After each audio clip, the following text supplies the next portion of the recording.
媒体朋友们，大家好！欢迎大家参加14届全国人大2次会议记者会。本场记者会的主题是中国外交政策和对外关系。大会新闻中心很高兴地邀请到中共中央政治局委员、外交部长王毅先生出席今天的记者会，并回答大家的提问。谢谢。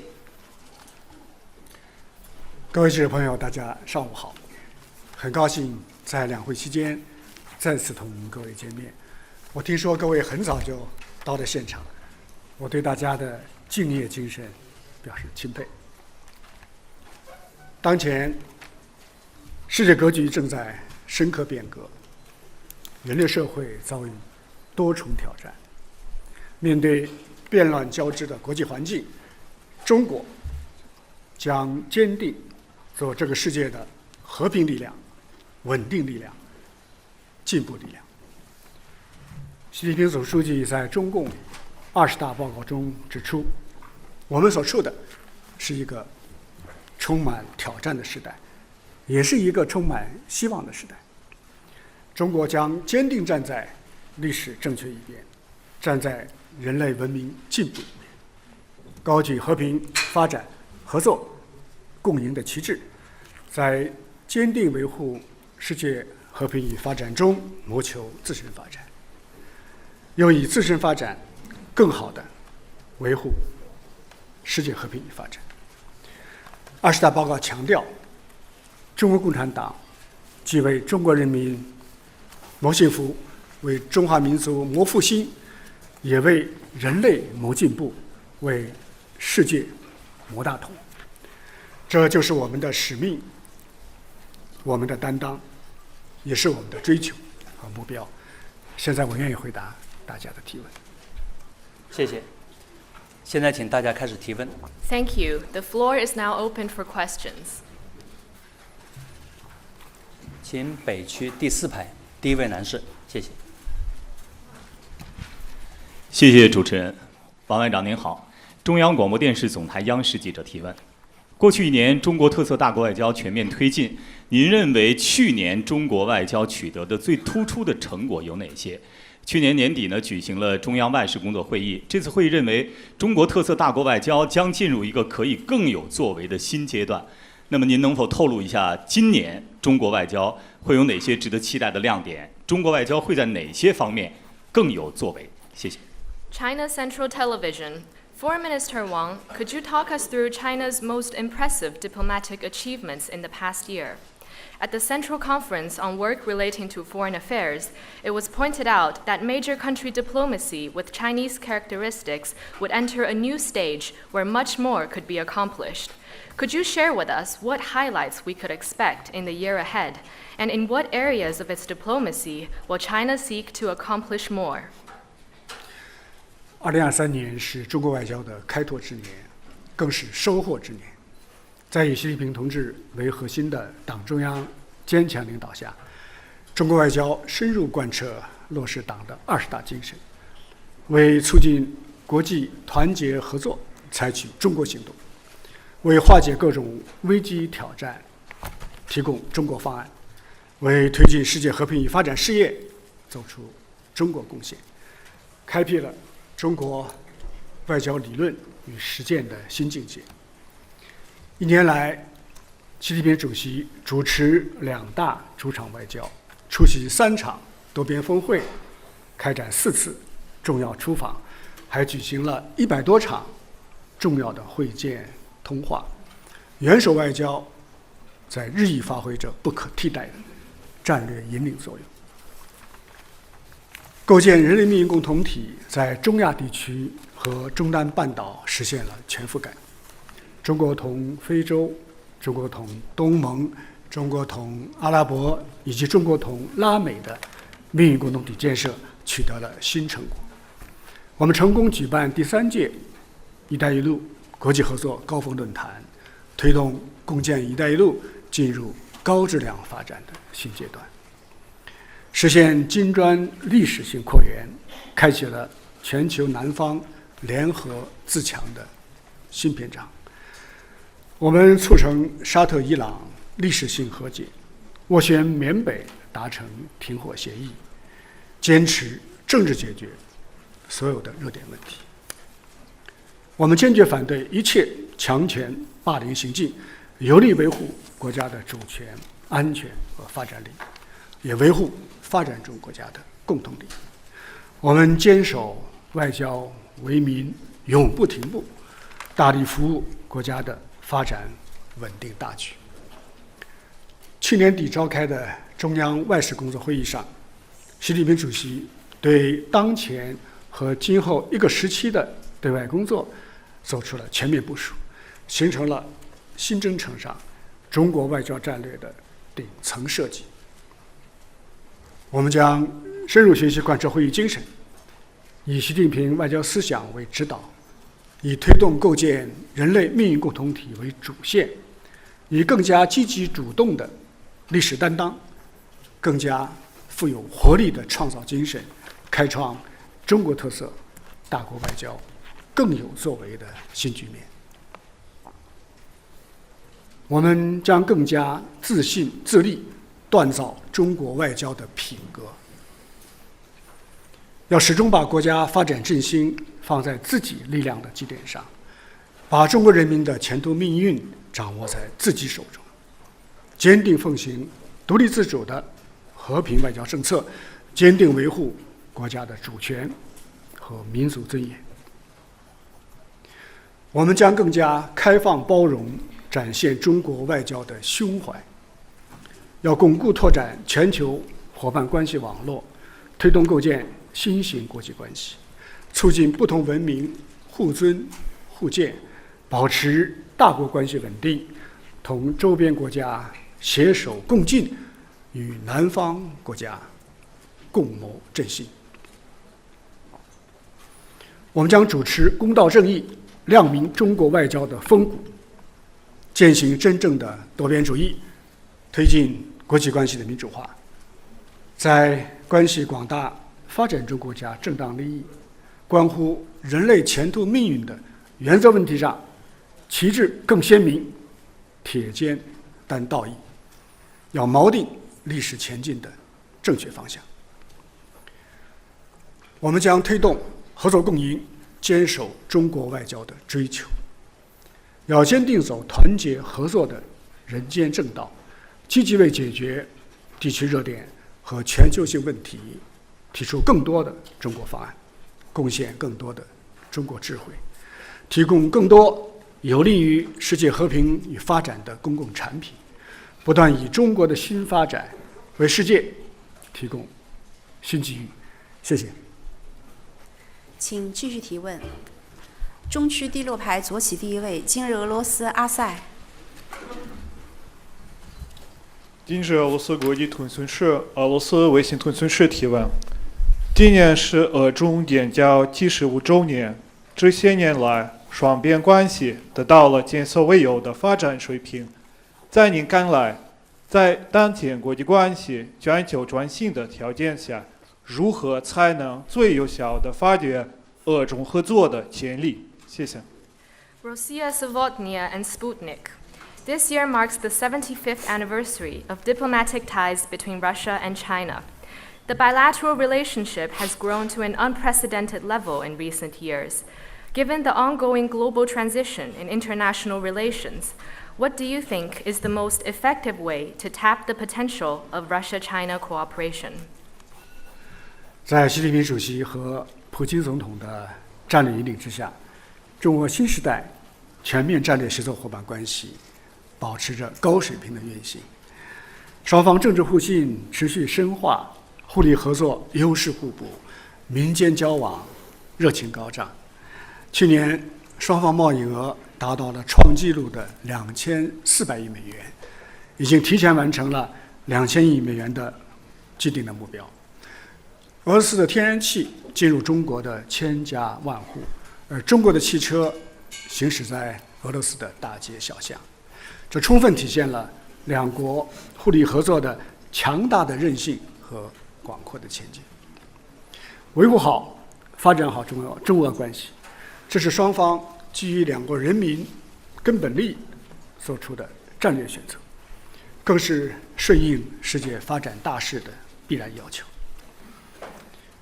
作为世界主要大国和联合国安理会常任理事国，中俄双方我们打造了一种完全不同于冷战旧时代的大国关系的新范式，在不结盟、不对抗、不针对第三方的基础上，坚持永久睦邻友好，深化全面战略合作。当今世界，霸权不得人心，分裂没有前途，大国不应对抗，冷战不能重来。中俄关系顺应世界多极化和国际关系民主化的时代潮流，对维护全球战略稳定、促进大国良性互动、推动新兴大国合作，都具有重要的价值。今年中俄关系将迎来建交75周年，我们双方还将共同举办中俄文化年，两国关系面临新的发展机遇。中方愿意同俄方一道，进一步培育合作的新动能，不断夯实两国人民的友好基础。俄罗斯今年担任金砖国家轮值主席国，而中方呢，也将在今年下半年接任上海合作组织的轮值主席国。我们双方将加强国际多边协作，践行真正的多边主义，维护以联合国为核心的国际体系，维护地区和全球的安全与稳定。谢谢。谢谢，请大家继续提问。请南区第二排第2位女士提问，谢谢。谢谢主持人。王外长您好，我是人民日报社记者。中央外事工作会指出，构建人类命运共同体是新时代中国特色大国外交追求的崇高目标。近年来，我们看到中国与不少国家宣布共建命运共同体。请问外长，您如何看待构建人类命运共同体的前景？谢谢。People's Daily. At the Central Conference on Work Relating to Foreign Affairs, it was pointed out that building a community with a shared future for mankind is China's lofty goal in conducting major country diplomacy with Chinese characteristics for the new era. In recent years, China has announced it would strive for that goal together with quite a number of countries. How do you see the prospect of building a community with a shared future for mankind? 构建人类命运共同体，这是习近平外交思想的核心理念，是对建设一个什么样的世界、怎样建设这个世界给出的中国方案。习近平主席多次强调，人类生活在同一个地球村，乘坐在同一条大船上，面对扑面而来的各种全球性的挑战，各国理应超越历史、文化、地缘和制度等方面的分歧，共同呵护好、建设好这个人类唯一可以居住的星球。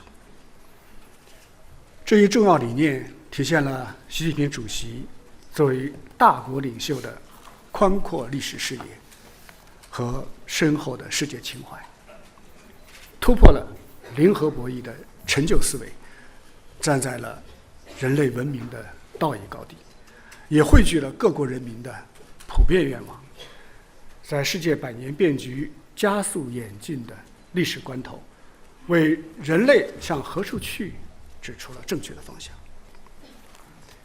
构建人类命运共同体已经成为引领当今时代前进的光辉旗帜，也是新时代中国特色大国外交要追求的崇高目标。习近平主席提出人类命运共同体理念以来，春华秋实，实在有成。构建人类命运共同体已经从理念主张发展为科学体系，从中国倡议扩大为国际共识，从美好的愿景转化为实践的成果，展现出的强大的生命力。我们看到，从双边到多边，从区域到全球，从卫生健康到网络、海洋，中国已经同数十个国家和地区在多个领域构建了不同形式的命运共同体。人类命运共同体已经写入了联大决议以及上合组织金砖国家等多边机制的决议和宣言。这些年国际形势的演变一再表明，命运与共、休戚相关，这是当今世界的最大现实。而同舟共济、合作共赢，则是应对挑战的必由之路。越来越多的国家和人民意识到，人类的命运应该由各国共同掌握，世界的未来需要大家来共同创造。我们愿意同各国一道，共同建设一个持久和平、普遍安全、共同繁荣、开放包容、清洁美丽的世界。道路可能是曲折的，但前景一定是光明的。谢谢。请继续提问。中区第3排右旗第2位，彭博社 Murphy。Thank you. So, a question from Bloomberg. After last year's meeting in San Francisco, China and the US agreed to jointly manage differences and promote mutually beneficial cooperation. Since then, the US has continued to increase its trade and technological restrictions. My question is, how does China think this trend will change in the next 1 to 2 years? And how does China plan to respond to this? Thank you. 彭博社，自去年中美元首旧金山会晤后，中美就共同处理分歧、推进互利合作达成了共识，但美方仍持续对华增加贸易和科技限制。中方认为，未来1至2年间，这一趋势是否会有所转变？中方将如何应对？中美关系关乎两国人民的福祉，也关乎人类和世界的前途。无论国际风云如何变幻，中国始终保持对美政策的稳定性和连续性，始终本着对历史、对人民、对世界负责的态度来处理中美关系。我们的立场就是习近平主席提出的3原则：相互尊重、和平共处、合作共赢。这既是对中美关系半个多世纪经验教训的总结，也是对大国交往规律的把握，应当成为中美双方的共同遵循和努力方向。具体而言，相互尊重是前提，因为两国社会制度和政治体制不同，只有尊重和认可差异，两国的交往才可持续。和平共处是底线，像中美这样的2个大国发生冲突对抗，后果是不堪设想。合作共赢是目标，因为中美我们携起手来，可以办成很多有利于两国、有利于世界的大事。去年11月，中美元首在旧金山举行历史性会晤，双方就推动中美关系止跌企稳、重回健康发展轨道达成了共识，明确了方向。习近平主席深刻阐明了中方对中美关系的基本方针和原则立场。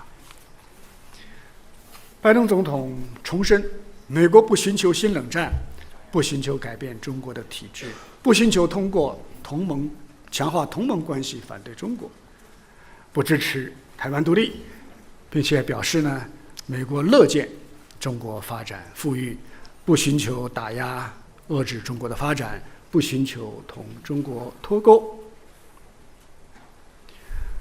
我们看到旧金山会晤以来，中美关系的改善确实取得了一些进展，这完全符合两国和世界人民的愿望和利益。但是我们不得不指出的是，美方的对华错误认知仍在延续，美方所做的承诺并没有真正兑现。打压中国的手段不断花样翻新，单边制裁的清单在不断的延长，欲加之罪已经到了匪夷所思的程度。美国如果总是说一套做一套，大国的信誉何在？美国如果一听到中国这两个字就紧张焦虑，大国的自信何在？美国如果只让自己保持繁荣，不允许别国正当发展，国际公理何在？美国如果执意垄断价值链的高端，只让中国停留在低端，公平竞争何在？美国面对的挑战在自身，而不在中国。如果一门心思打压中国，最终必将害了自己。所以我们敦促美方认清历史发展大势，客观理性看待中国的发展，积极务实地开展对华交往，言行一致地把承诺落到实处，同中方一道，推动中美关系走上稳定、健康、可持续的发展轨道。今年是中美建交45周年，习近平主席指出，中美关系希望在人民，基础在民间，未来在青年，活力在地方。我们始终愿意同美方加强对话沟通，推进各界人士友好往来，架起更多相互了解的桥梁，消除不必要的误解和偏见。我们相信，双方完全可以找出一条两个不同大国在这个世界上的正确相处之道。谢谢。谢谢，请大家继续提问。请北区第3排第4位这位女士，谢谢。外长您好，我是新华社记者。国际上很多领导人都认为，当今国际秩序未能反映或适应国际现实力量变化。中方提出了倡导平等有序的世界多极化和普惠包容的经济全球化两大主张，受到国际社会广泛关注和支持。您能否就中方倡导的全球治理方案做进一步阐释？谢谢。Xinhua News Agency.Many leaders around the world believe that the current international order fails to reflect and adapt to the shifting power dynamics of the world.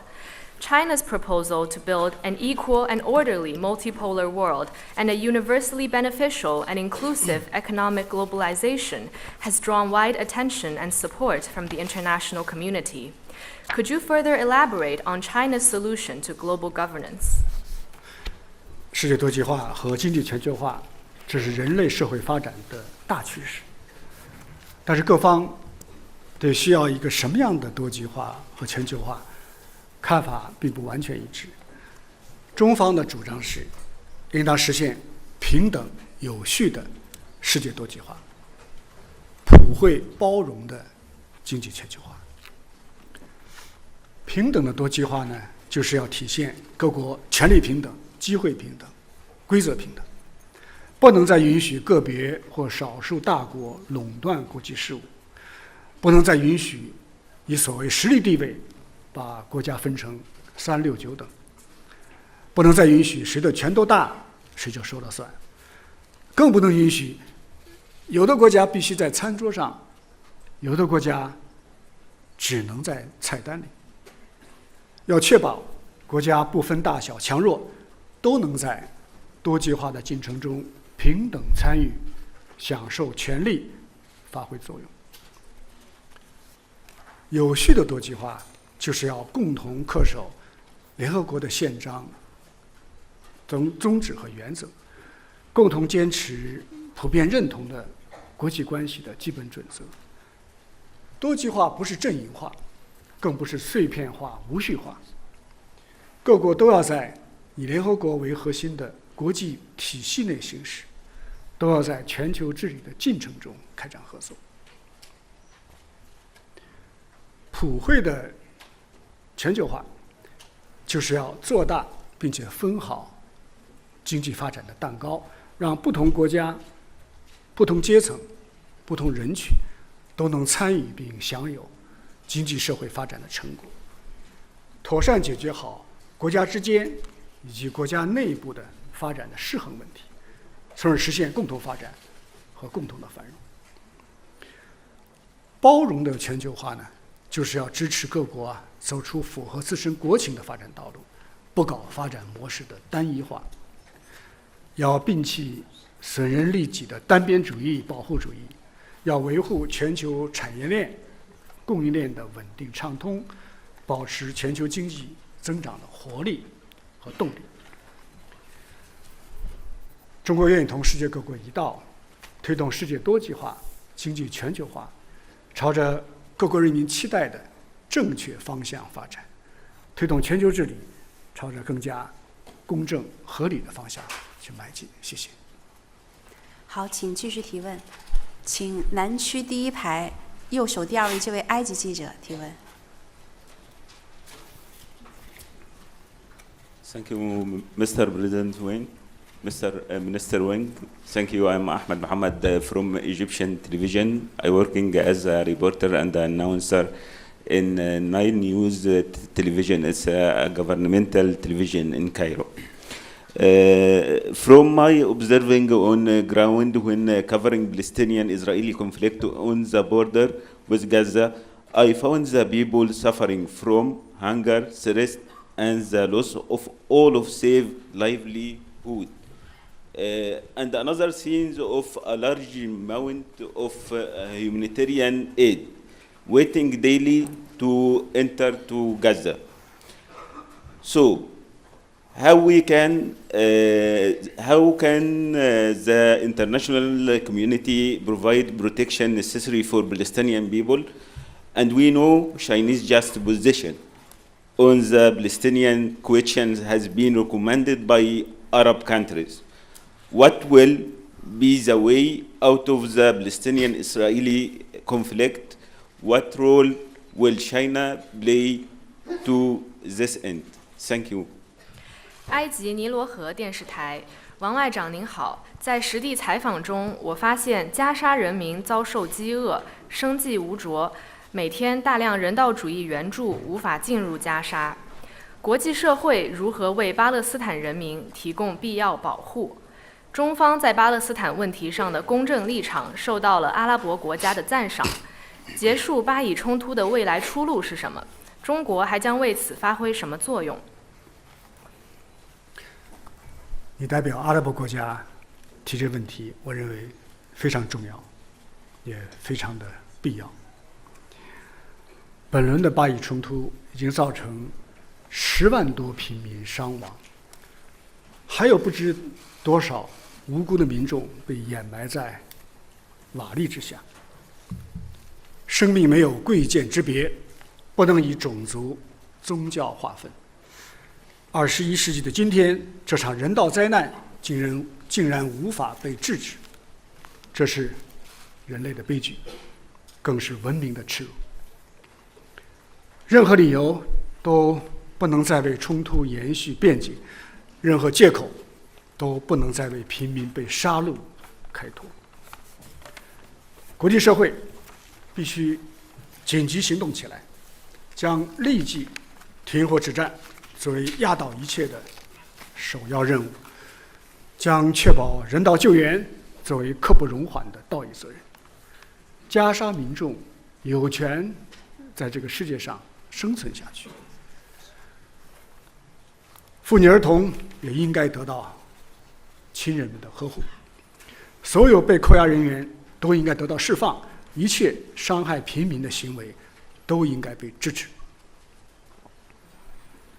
加上这场浩劫再次提醒世人，巴勒斯坦领土长期被占领的事实不能再忽视了，巴勒斯坦人民独立建国的夙愿不能再回避了，巴勒斯坦人民遭受的历史不公不能再世代延续，迟迟不予纠正。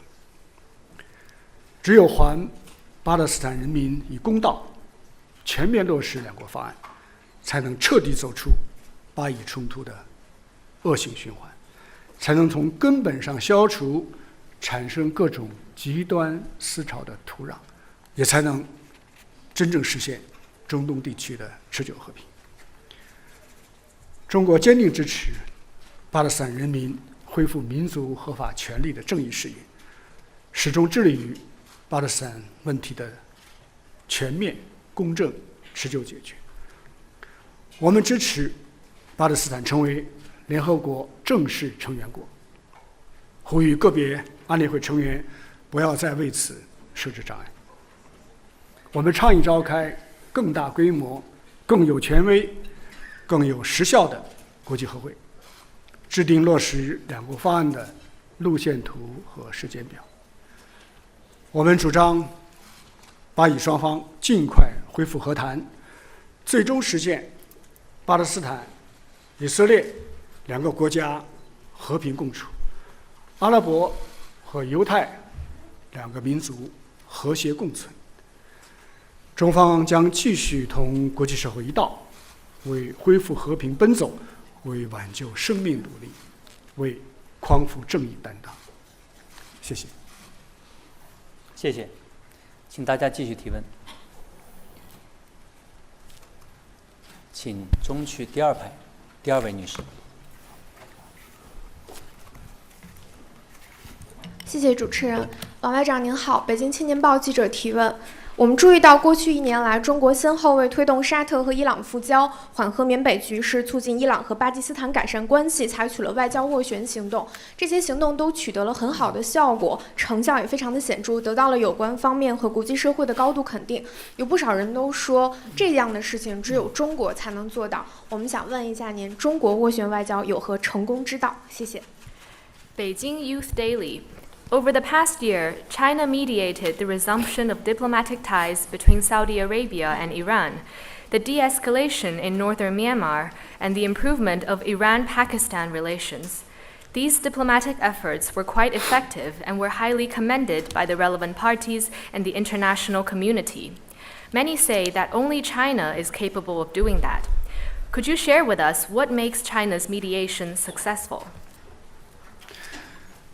建设性的参与解决国际热点，这是中国作为安理会常任理事国的应尽责任。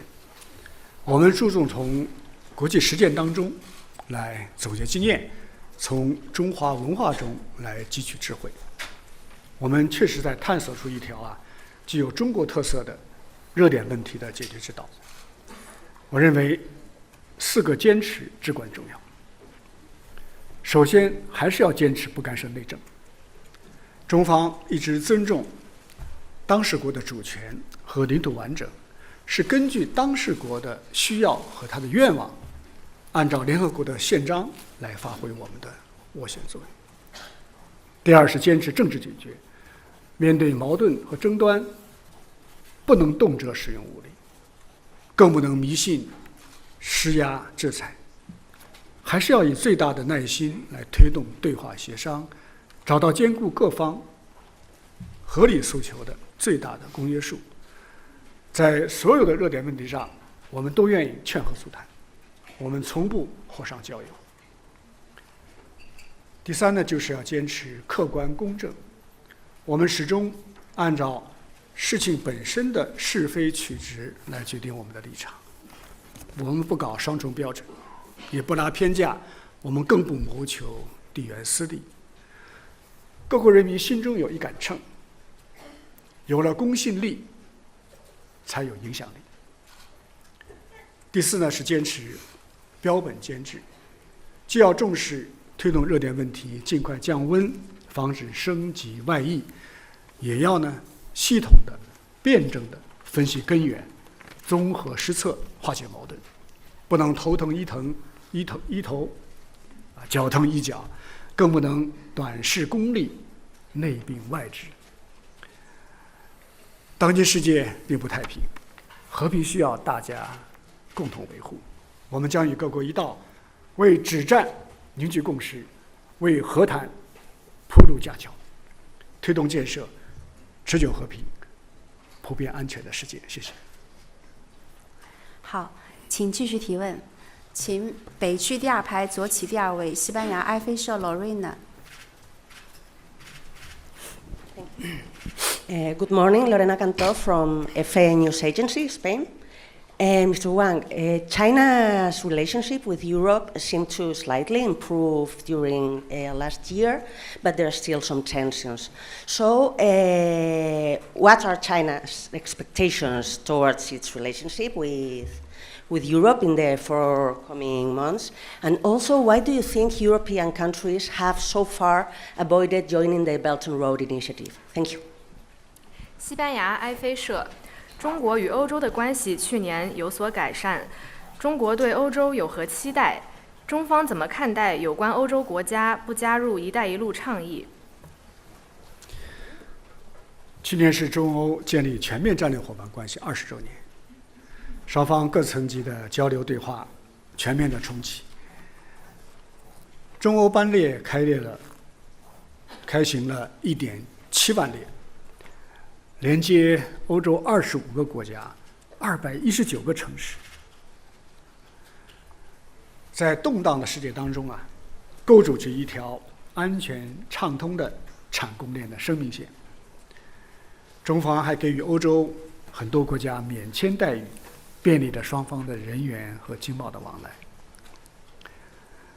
你提到“一带一路”，实际上，中欧合作共建“一带一路”有很多成功的例子，比如说匈塞铁路，比如说希腊的比莱夫斯港，再比如说克罗地亚的跨海大桥等等，这都是其中的代表性的项目。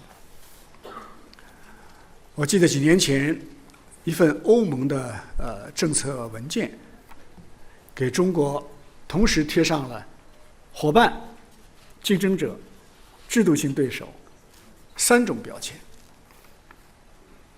但是事实证明这种3重定位并不符合事实，也不可行，反而给中欧关系的发展带来了不必要的干扰和阻碍。就好比一辆汽车开到了十字路口，红灯、绿灯、黄灯同时亮起来了，那这车还怎么开呢？事实上，中欧之间并没有根本的利害冲突，也没有地缘战略矛盾，双方的共同利益远远大于分歧。中欧关系的正确定位应当是伙伴，主流基调应当是合作，关键价值应当是自主，发展前景应当是共赢。我们希望中欧关系能一路绿灯，畅通无阻。一个强大的欧洲符合中国的长远利益，同样，一个强大的中国也符合欧洲的根本利益。中国和欧洲我们应该共同做多边主义的践行者，开放发展的倡导者，文明对话的推动者。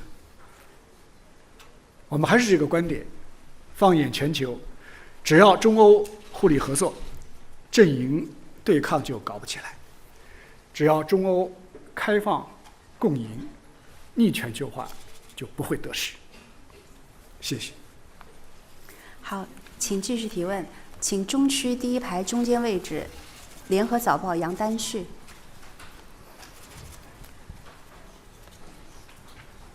谢谢主持人，王毅外长您好，新加坡联合早报提问：台湾选举结束后，外界担忧台海的紧张局势会进一步的升级，并将冲击区域的和平与稳定。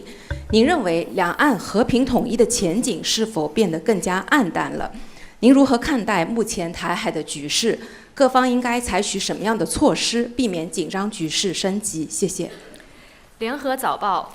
Following the elections in the Taiwan region, there have been concerns that tensions will further rise across the Taiwan Strait and take a toll on peace and stability in the region. Do you think that the prospect of peaceful reunification is diminishing? What is your take on the current situation across the Taiwan Strait, and what measures should be taken to avoid further escalation? 台湾地区选举只是中国的一个地方选举。选举结果丝毫改变不了台湾是中国一部分的基本事实，也改变不了台湾必将回归祖国的历史大势。选举结束之后，我们看到180多个国家和国际组织重申坚持一个中国原则，支持中方维护国家的主权和领土完整。这充分说明一个中国原则已经是国际社会的普遍共识。如果现在还有人纵容支持台独，那就是挑战中国的主权。如果个别国家执意与台湾地区保持官方关系，那就是干涉中国的内政。我相信大家迟早会看到一张国际社会遵守一中原则的全家福的照片，这只是一个时间问题。台独分裂行径是台海和平稳定的最大破坏性因素。要真正维护台海和平，就必须旗帜鲜明地反对台独。坚持一个中国原则越有利，台海和平就越有保障。我们的政策很清晰，就是继续以最大的诚意争取和平统一的前景。我们的底线也很清楚，那就是绝不允许台湾从祖国分裂出去。台湾岛内谁想搞台独，必将遭到历史的清算；国际上谁要纵容支持台独，必将引火烧身，自食苦果。海峡两岸骨肉相连，民族根脉不可分离。所有炎黄子孙，所有龙的传人，都应当秉持民族大义，共同反对台独，支持和平统一。谢谢。谢谢，请大家继续提问。请中区第4排举手的第2位女士是。谢谢主持人。王外长你好，环球时报环球网记者提问：去年中国周边外交以中国中亚峰会成功举行拉开帷幕，以中国越南将两国关系提升为具有战略意义的命运共同体圆满收官，可以说是红红火火，风生水起。外界认为这是中国亲诚惠容周边外交理念在不断生根发芽、开花结果。请问您对今年周边外交有何展望？ Global Times. China's neighborhood diplomacy in 2023 began with a successful China-Central Asia summit and concluded on a high note with the agreement between China and Vietnam to build a community with a shared future that carries strategic significance. It was indeed a busy and fruitful year. Many believe that this shows China's pursuit of neighborhood diplomacy featuring amity, sincerity, mutual benefit, and inclusiveness has taken root and come to fruition. How do you envision China's neighborhood diplomacy this year? 中国人常讲远亲不如近邻，中国同周边国家是搬不走的邻居，亚洲是我们的共同家园，把这个家园建设好是地区国家的共同心愿。习近平主席提出亲诚惠容的周边外交理念，中国同周边国家已经开创了睦邻友好的新局面，也走出了一条独具特色的亚洲相处之道。我们坚持与邻为善，尊重彼此的核心重大关切，保持密切的高层交往，增进人民的相知相亲，使睦邻友好深入人心，命运共同体的意识落地生根。我们坚持以诚相待，倡导求同存异，照顾彼此的舒适度。通过真诚沟通来增进理解信任，通过对话协商来解决分歧摩擦，共同应对各种风险挑战，共同书写同甘共苦的邻里的佳话。我们坚持互惠互利，发挥互补的优势，助力彼此的发展振兴。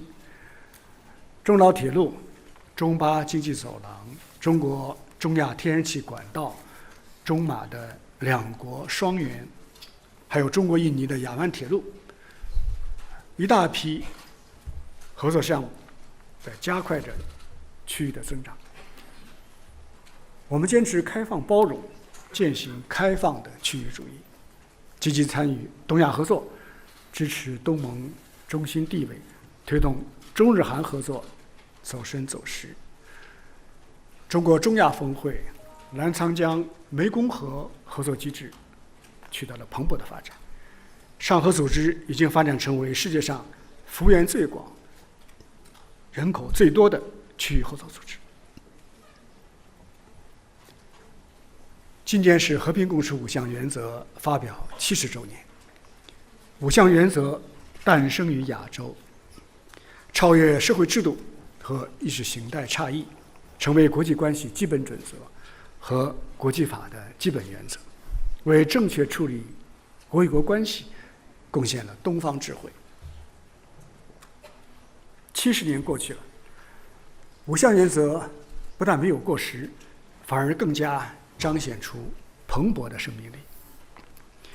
我们愿意同周边国家一道，从弘扬和平共处5项原则，通向构建亚洲和人类命运共同体，为世界的和平继续做出亚洲的贡献，为全球的增长继续提供亚洲的动力。谢谢。请继续提问。请南区第4排中间位置 ，Sean。Good day, Mr. Minister and other members of the panel. I'm from CGTN. I'm curious, the Ukraine crisis now has dragged on more than 2 years, and at the Munich Security Conference just last week, you talked about, or last month rather, you talked about all China has done to promote peace, but at the same time saying the conditions are not right to move forward with peace talks at the negotiating table. When do you think conditions will be right, and what are you looking for to continue this pursuit for peace? Thank you. 中国国际电视台，乌克兰危机已持续2年有余。上月您出席慕尼黑安全会议时曾表示，中方所做的一切就是劝和促谈，现在回到谈判桌前的条件还不成熟。您认为条件何时才算成熟？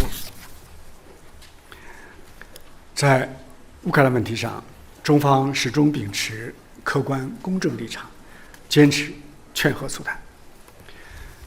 习近平主席亲自同包括俄罗斯、乌克兰在内的各国领导人深入沟通，中方专门就此发表了立场文件，多次派出我们的特使穿梭斡旋，至今仍然在访问当中。我们所做的一切都指向一个目标，那就是为止战和谈铺路架桥。确实，前不久在出席慕尼黑安全会议期间我们强烈地感受到，越来越多的人们开始担心乌克兰危机可能会带来多输的局面，愿意创造条件来探索可靠的解决出路。历史经验证明冲突如果延宕不止，往往会恶化升级，甚至超出当事方的设想。和谈如果无法开启，误解、误判就会积累叠加，进而酿成更大的危机。这方面的教训是值得汲取的。任何冲突的终点都是谈判桌，早一点谈起来，和平就早一天到来。只要各方都遵守联合国宪章的宗旨和原则，只要妥善解决好各方的合理的关切，我认为欧洲就能够真正建立起均衡、有效、可持续的安全框架。习近平主席提出的4个应该，这是中方推动政治解决乌克兰问题的根本遵循。中方支持适时召开俄乌双方认可、各方平等参与、对所有和平方案进行公平讨论的国际和会。我们期待欧洲大陆早日恢复和平稳定，我们也为此继续发挥我们的建设性的作用。谢谢。谢谢，请大家继续提问。请南区第3排第3位女士，谢谢。谢谢主持人。外长您好，中新社记者提问。那我们想了解中国外交如何更好地服务中国式现代化。还有呢，就是外界有一些声音，或是担忧中国的营商环境，甚至是唱衰中国的经济发展前景。我们想了解对此您有哪些回应？谢谢。China News Service. How will China's diplomacy better serve Chinese modernization? Some have expressed concerns over China's business environment and a pessimistic view on its economic prospect. What is your response? 其实昨天中国的很多位的部长就在这里回答了有关的提问了。那我也想那么回答一下记者刚才的问题。大家都知道去年中国经济以5.2%的增速贡献了全球1/3的增长。中国发动机仍然强劲，下一个中国还是中国。我还想请大家注意几个新的趋势。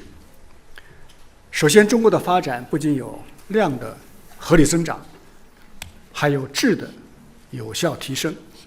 我们看到新兴产业蓬勃发展，绿色转型成果斐然，社会预期稳步改善，新质生产力加速形成。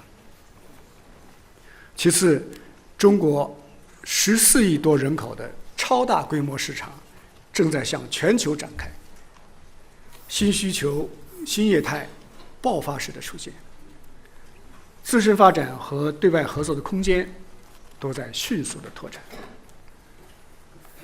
第三，就是中国开放的大门越开越大，高水平制度型开放的含金量越来越高。中国关税的总水平已经降到同世贸组织发达国家大体相当的水平，外资准入负面清单缩减到31项以下，制造业准入全面放开，服务业的开放在加速推进，外商投资收益率仍然名列世界前茅。中国的发展离不开世界，世界的发展更离不开中国。唱衰中国必将反噬自身，误判中国就将错失机遇。经济外交也是对外工作的重要的内容，我们将继续推出便利中外人员往来的举措，包括更多的支付的便利。我愿意告诉大家，从3月14日起，中方将进一步对瑞士、爱尔兰、匈牙利、奥地利、比利时、卢森堡6国实行免签政策。我们希望更多国家也给予中国公民签证的便利，我们共同来打造跨境人员往来的快捷网络，推动国际客运航班加快恢复，让中国公民说走就走，让外国朋友宾至如归。我们还将组织更多的驻华使节地方行，为地方企业开放合作搭建更多的桥梁。我们愿意配合主管部门，推动商签更多的高标准的自贸协定，扩大面向全球的自由贸易区网络，维护好全球产业链、供应链、数据链的稳定畅通。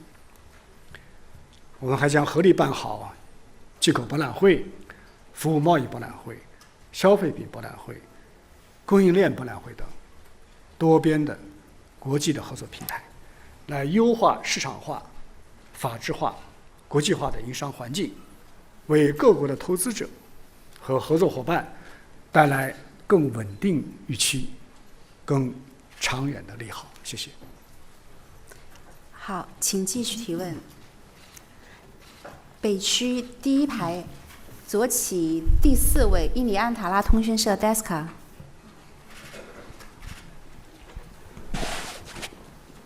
Thank you. Question from Antara Indonesia National News Agency.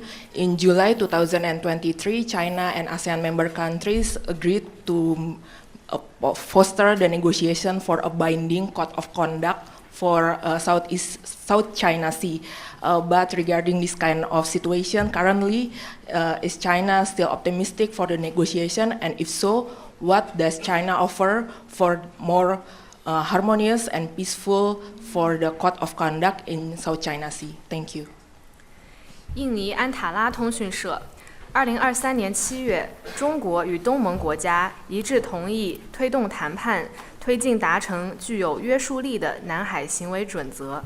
为营造南海和平和谐环境，中方将在推动达成南海行为准则方面提出什么方案？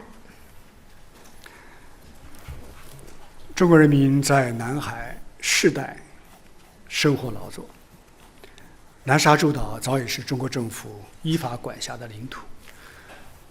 今天的南海，又是世界上最繁忙、最安全，也是最自由的航道。几十年来，全球50%的商船，1/3的海上贸易航经于此，从未受到过任何的干扰或者阻碍。所以环顾当今动荡的世界，南海保持着和平稳定，这离不开中国和东盟国家我们共同做出的努力，诸为不易，弥足珍惜。这其中最重要的经验就是2个坚持。存在的争议，坚持由直接当事国通过对话协商谈判来妥善的管控解决。而海上的和平呢，坚持由中国和东盟国家共同努力来予以维护。这也是2002年签署的南海各方行为宣言的核心要义。关于海上争端，中方一直保持着高度克制。我们主张本着睦邻友好精神，尊重历史和法理事实，寻求各方都能接受的解决方案。但我们不允许善意被滥用，不接受海洋法被歪曲。对蓄意侵权，我们将依法正当维权；对无理挑衅，我们将及时据理反制。我们也奉劝某些域外国家，不要挑事生非、选边站队，不要成为南海的搅局者，或者是肇事方。关于维护南海稳定，中国和东盟国家，我们都要继续落实好南海各方行为宣言，就是 DOC， 同时呢，加快推进南海行为准则的商谈，也就是 COC。我们要设立更加富有效力和实质内容，符合包括海洋法在内国际法的地区规则。在中方的大力推动之下，准则已经成功地完成了2读，现在已经启动了按文的3读程序。我们愿意同东盟国家一起努力，争取早日达成这个准则，切实把南海建成和平之海、合作之海。谢谢。谢谢，请大家继续提问。请中区第3排第2位女士。谢谢。好，谢谢主持人，我是凤凰卫视、凤凰网、凤凰秀的记者。我们关注到的是人工智能方面的问题，最近国际社会也非常关注。那很多国家也提出了各自的关于人工智能全球治理的方案。我们也关注到，此前中国也提出了关于全球人工智能治理的倡议。想请问中方认为，如何才能够保障人工智能它是真正朝着有利于人类文明发展的方向去发展？那另外呢，中方对于大国之间的人工智能领域的合作有什么立场？谢谢。Phoenix TV.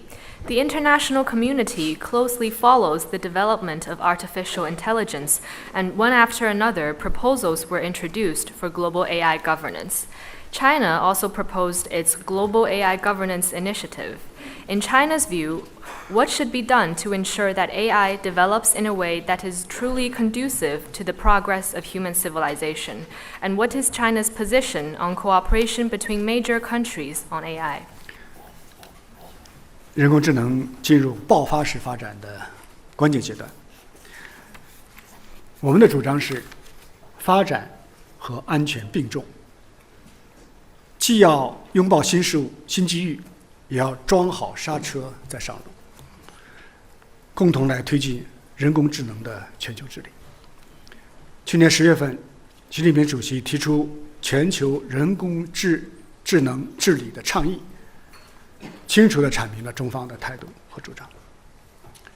我们关注的主要是3个确保：一是确保有益，人工智能的发展应该有利于人类的共同福祉，应该符合人类的伦理规范，符合国际法规则，符合人类进步文明的方向。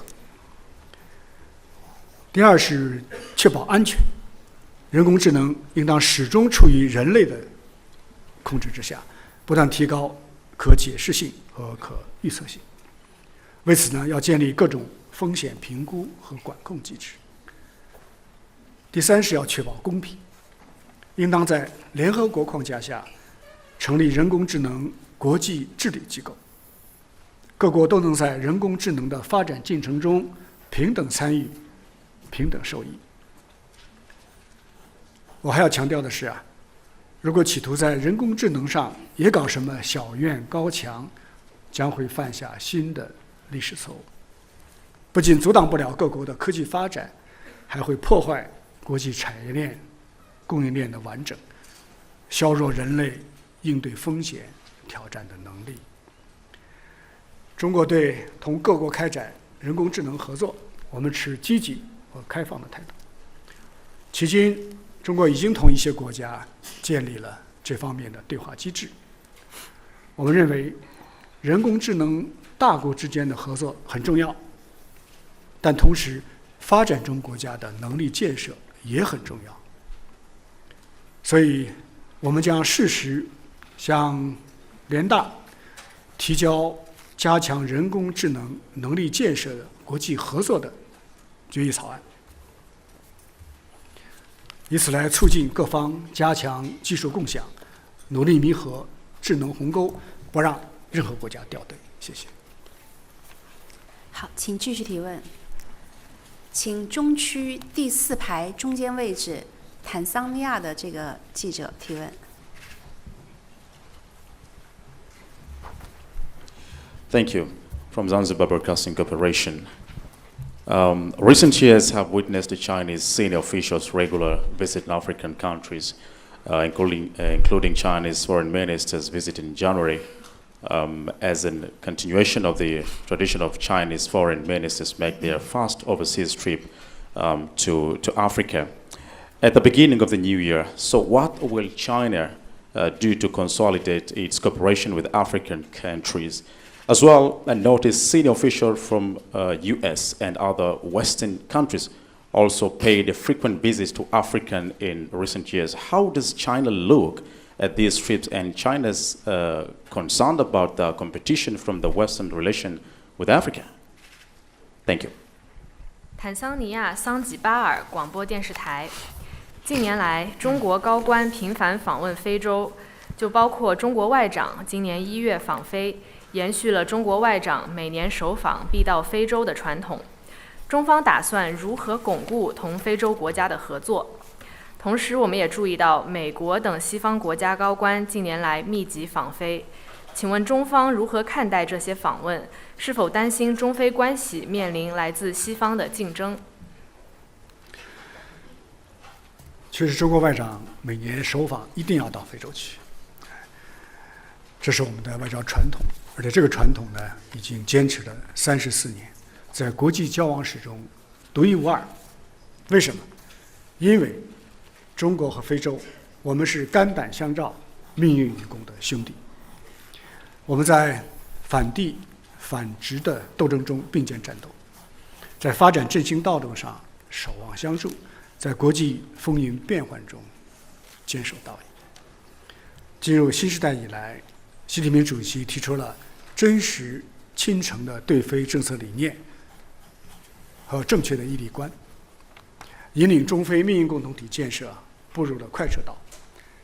中国已经连续15年成为非洲的第1大贸易伙伴，中非合作的蛋糕越走越大，中非民众的心越走越近。当前以中国和非洲为代表的全球南方蓬勃发展，深刻影响着世界历史的进程。非洲国家正在经历新的觉醒，外部强加的模式并没有带来繁荣和稳定。非洲需要探索符合本国国情的发展道路，要把前途和命运掌握在自己的手里。在这一新的历史进程当中，中国将继续同非洲兄弟坚定地站在一起。我们支持非洲获得思想上、观念上真正的独立。我们愿意帮助非洲提高自主发展能力，支持非洲加快现代化的进程。中国历来主张非洲不应该被边缘化。在中非合作蓬勃发展起来之后，其他大国也开始把目光重新投向非洲，中方对此表示欢迎。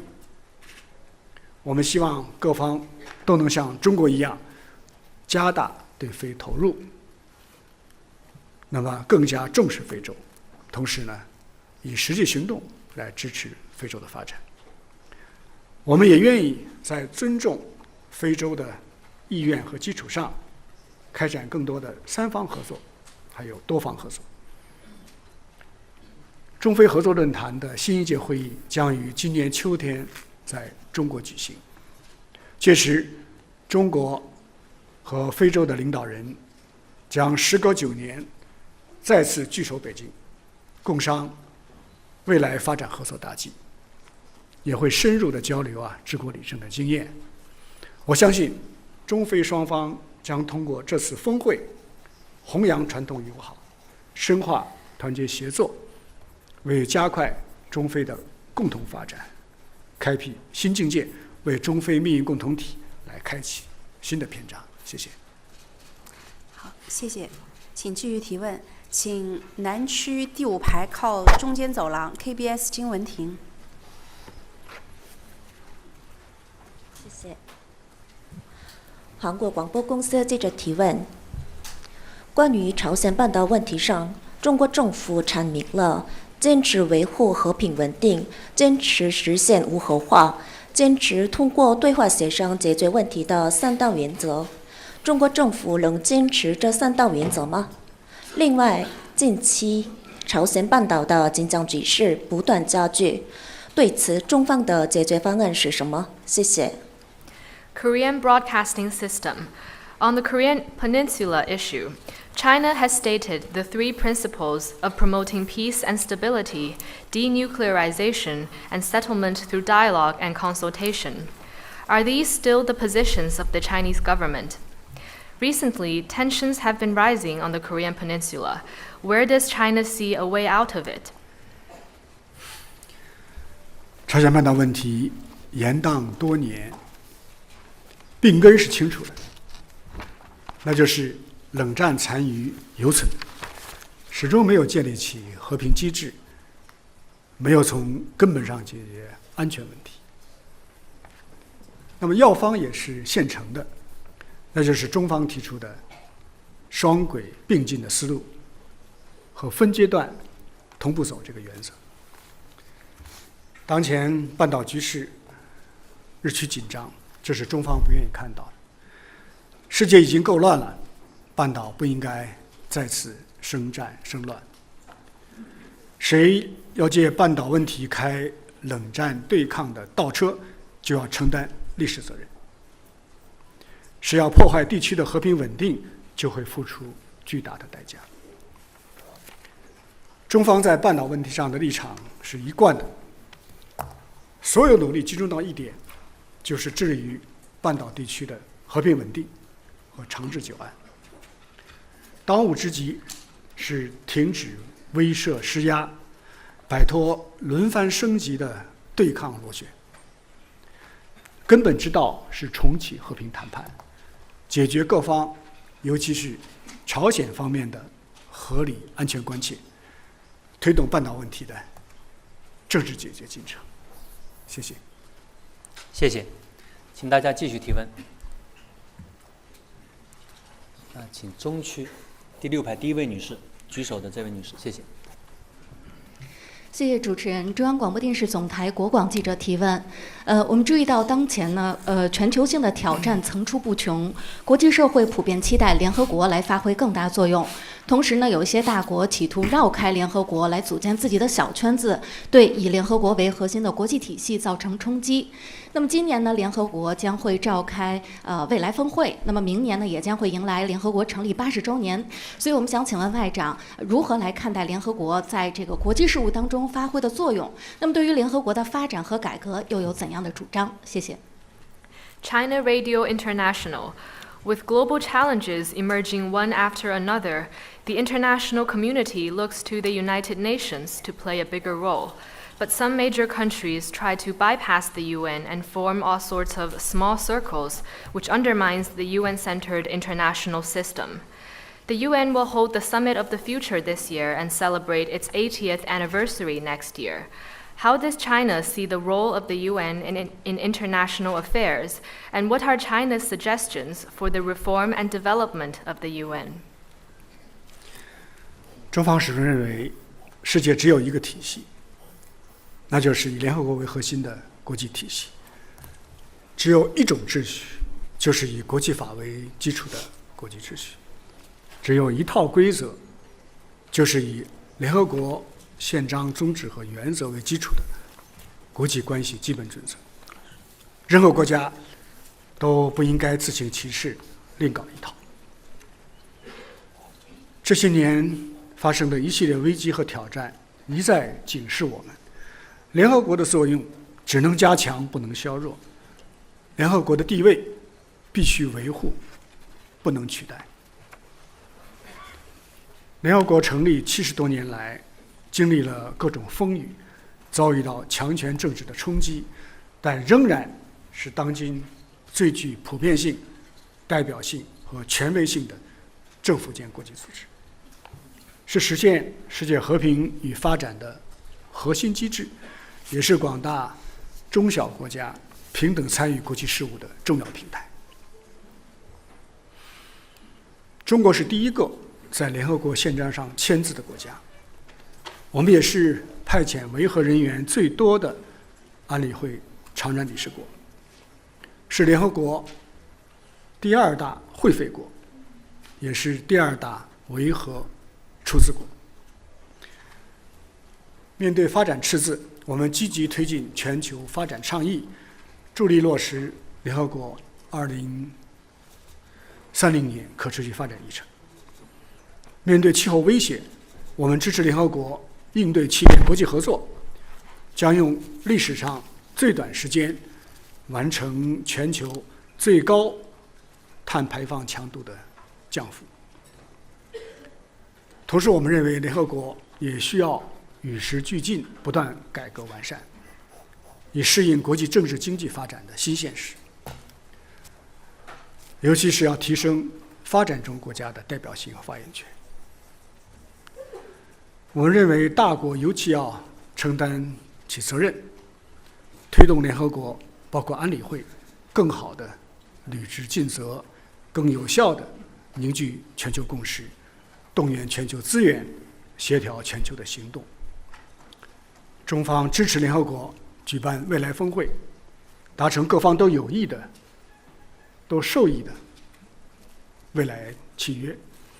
我们愿意同国际社会一道，支持联合国不断发展完善，以国际法治为基础，以公平正义为要旨，以合作共赢为目标，以有效行动为导向，践行真正的多边主义，不断推进国际关系的民主化和法治化。谢谢。请继续提问，请北区第6排巴基斯坦通讯社阿斯加尔。I represent Associated Press of Pakistan. Over the past 10 years, since President Xi Jinping put forward the Belt and Road Initiative, many countries have felt the tangible benefits from the initiative. Last year, China held the third Belt and Road Forum for International Cooperation, a grand event indeed. Even some Western media noted that the Belt and Road Initiative bears increasing significance in today's international landscape. Could you share the outlook for Belt and Road cooperation in the next stage? Thank you. 巴基斯坦联合通讯社，习近平主席提出共建“一带一路”倡议10年来，很多国家都感受到了“一带一路”建设带来的实实在在的好处。去年，中国举办了第3届“一带一路”国际合作高峰论坛，可以说是盛况空前。甚至一些西方媒体也认为，在当前国际形势下，“一带一路”价值更加突出。您对下阶段共建“一带一路”有何展望？习近平主席提出“一带一路”倡议10年多来，确实共建“一带一路”已经取得了累累硕果，成为当今世界最受欢迎的国际公共产品和规模最大的国际合作平台。当然，“一带一路”也成为共建国家携手发展的合作之路、机遇之路、繁荣之路。习近平主席在第3届“一带一路”国际合作高峰论坛上宣布了中方下一步要采取的8项行动，这标志着共建“一带一路”进入了高质量发展的新阶段。我们愿意同各方一道，传承丝路精神，落实论坛成果，开启共建“一带一路”的第2个金色10年。我们将推动硬联通提质升级，进一步的建设高质量、可持续、有韧性、海陆空一体化的全球基础设施立体互联互通网络。我们还将加快建设数字丝绸之路，深耕绿色丝绸之路，合力应对各种新型的挑战。我们将推动软联通走深走实，秉持共商共建共享的原则，坚守开放、绿色、廉洁的理念，锚定高标准、惠民生、可持续的方向，深入推进“一带一路”同各方的发展战略对接，统筹好标志性项目和小而美的项目，积极构建开放型的世界经济，要让“一带一路”更好成为大家的机遇、共享的机遇、持久的机遇。我们还将推动新联通日益深入，大力开展共建“一带一路”国家文明对话，大力支持各国民间的和地方的交往，大力开展丰富多彩的人文交流，让丝路精神更加深入人心。中国不追求独善其身的现代化，我们期待高质量共建“一带一路”成为推动各国共同发展的发动机，成为实现世界现代化的加速器。谢谢。好，请继续提问。请南区第6排左起第4位，古巴拉通社。Thank you. Good morning. Prensa Latina News Agency. Minister, the strength of the Global South grew significantly last year. Cuba successfully hosted the summit of the Group of 77 and China, while the BRICS mechanism achieved historic expansion. Some Western media outlets and scholars believe that the rising Global South is challenging the international order led by the West. As an important member of the Global South, China has played an important role. What is China's comment on this matter? Thank you. 古巴拉美通讯社，去年全球南方力量显著增长，古巴成功举办了77国集团和中国峰会，金砖机制实现了历史性扩员。一些西方媒体和学者认为，全球南方的崛起正在挑战西方主导的国际秩序。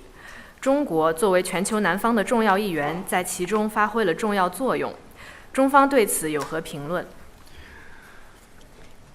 金砖国家发展壮大，是维护和平力量的增强，是世界正义阵线的扩大，不应该被视为什么挑战。从更广的意义上讲，金砖扩员是全球南方群体性崛起、世界多极化进程加速推进的体现。作为新兴市场国家和发展中国家的集合体，全球南方占世界经济的比重已经提升到40%以上，正在深刻地改写世界经济的版图。独立自主是全球南方的底色，团结自强是全球南方的传统。全球南方不再是沉默的大多数，已经成为国际秩序变革的关键力量，也是百年变局的希望所在。中国，我们过去、现在、将来，我们都是全球南方的坚定一员。我们始终同所有南方国家同呼吸、共命运，始终是推动全球南方发展振兴的中坚力量。今年将是全球南方合作的丰收年，也是亚非拉合作的一个新起点。因为中国同阿拉伯国家的合作论坛将迎来20周年，中国同拉共体的论坛呢，已经建立10年。特别是新一届的中非合作论坛峰会，将于今年秋天在中国举行。中方期待同各方共襄盛会，不断汇聚发展中国家团结合作的南方力量。我们也支持俄罗斯办好扩员之后的大金砖的峰会，支持巴西、秘鲁分别举办20国集团的峰会，还有亚太经合组织领导人的非正式会议，共同点亮全球治理的南方时刻。谢谢。谢谢，请大家继续提问。请北区第一排第2位男士，谢谢。谢谢主持人。外长您好，我是中国日报记者。中国日报客户端呢，在两会前再次向网友征集了一些他们关注的外交问题。那么除了刚才提到的一些热点问题之外呢，他们关注到去年中国在苏丹紧急撤离行动中，安全地撤出了1500多名的中国公民。那么他们还注意到了实施了领事保护与协助条例，推出了中国领事小程序等等。那么网友想请问外长，今年外交部在外交为民方面还有哪些新的举措？谢谢。China Daily. Our netizens noted that last year, more than 1,500 Chinese nationals were evacuated from Sudan and returned to safety in China. The regulations on consular protection and assistance was put into action, and the China Consular Affairs mini program was launched. What more can we expect this year from the Foreign Ministry in terms of diplomacy for the people? 我首先感谢广大网民对中国外交的关心和支持。我愿意回答网民们关心的这些问题。我们看到过去这一年啊，世界局势变乱交织，但是党中央时时放心不下广大海外同胞的安危。1年来，外交部和我们驻外使领馆全力以赴，把党中央的温暖及时传递给每一位海外的同胞。我们加强海外领保的力度，处理了各类案件8万多起，发布提醒预警6000多条。我们先后从苏丹、从巴以等地紧急撤离了数千名中国公民。我们全力守护海外中国公民的生命安全，持续优化中国领事 APP 的功能。12308热线全年受理求助来电53万多通。我们进一步提高中国护照的含金量，同新马泰等20多个国家实现了全面互免签证。我们还出台首部领事保护与协助的条例，进一步提高领保工作的法治化、制度化、规范化的水平。外交为民，只有进行时，没有完成时。今年我们将重点抓好3件大事：一是全力打造海外中国平安体系，加强预防性领保宣传和安全风险预警，进一步优化12318热线，建设高效、闭环、全链条的领保服务平台。二是要打造人员往来的快捷网络，推动国际客运航班加快恢复，持续扩容中国免签的朋友圈，同更多国家达成形式多样的多年多次的签证安排。三是不断提高线上线下领事服务的水平，优化升级中国领事 APP， 打造驻外使领馆的智慧领事大厅，为海外中国同胞提供更加优质、便捷的领事服务。我再次想告诉大家的是，中国的外交是人民的外交，为人民服务，让同胞满意，始终是我们努力的方向。谢谢。谢谢。因时间关系，现在请提最后一个问题。Thank you. In the interest of time, we will now take the last question. 请中区第5排靠右边走廊，中央卫视方浩明。谢谢主持人，王外长你好。过去1年，中国声音在国际上越来越响亮，越来越多人希望了解更多中国故事，这很大程度上也要归功于中国外交官的积极努力。请问王外长，您认为新时代中国故事的亮点和重点是什么？讲好中国故事有何重要意义？外国记者在讲好中国故事方面又能发挥什么样的作用？谢谢。China Arab TV. Last year, China's voice grew stronger in the world, and more are hoping to learn about China's stories. Much of the credit should go to Chinese diplomats for their active work. Mr. Minister, what in your eyes is most fascinating and notable about China's stories in the new era, and why is it important to tell engaging stories about China? What can foreign journalists do in communicating China's stories? 你是跳科布3那小伙子吧？我在短视频看到过你。还要继续跳吗？你这个问题问的还是很好的，我觉得作为最后一个问题也是非常恰如其分的。这几年呀，外国驻华记者报道了很多生动鲜活的中国故事，从神州家族太空接力到奋斗者号极限深潜，从荒漠化治理到低碳生活，从杭州亚运会到贵州的村 BA， 你们向世界讲述亿万中国人民共圆中国梦的感人故事，让世界看到新时代中国的蓬勃生机。借此机会啊，我要向为此做出努力的记者朋友们表示诚挚的感谢。中国故事可谓精彩纷呈，首先是中国共产党的故事。中国共产党100多年来团结带领中国人民顽强拼搏，开辟了中国式现代化的道路，创造了人类历史前所未有的发展奇迹。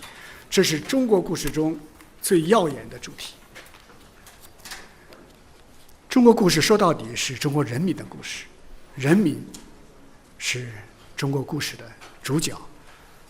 14亿多中国人民在党的领导下竭力奋斗，通过辛勤劳动追求幸福生活，这是中国故事当中最精彩的篇章。中国故事也是中国和世界相互成就的故事。中国始终将自身发展同各国的共同发展联系起来，不断深化改革，扩大开放，既发展了自己，也造福了世界。这是中国故事当中最宏大的叙事。你提到讲好中国故事的意义，应当看到中国故事不是孤立的，它是人类故事的重要的篇章。中国故事带给我们的启示就是，只要各国立足自身国情，自主探索现代化的道路，就一定能够绘就成百花齐放的世界现代化的新愿景。讲述中国故事的外国朋友、外国记者朋友在不断的增多。我看到一位外国记者，他是这样表示过：中国是一个将不可能变为可能的地方。讲述中国故事，不只是他的一项工作，也是他终生的使命。我也注意到这些年有越来越多的洋网红，因为分享在中国的所见所闻，受到各国网友的喜爱。我们欢迎更多的外国朋友一起来讲述活力满满、热气腾腾的中国故事，讲述中国同各国人民携手共建人类命运共同体的故事。在此，谢谢大家，谢谢。谢谢，媒体朋友们，今天的记者会到此结束。谢谢王毅先生，谢谢大家，再见。Thank you. Friends from the media, this press conference now concludes. Thank you, Minister Wang, and thank you all.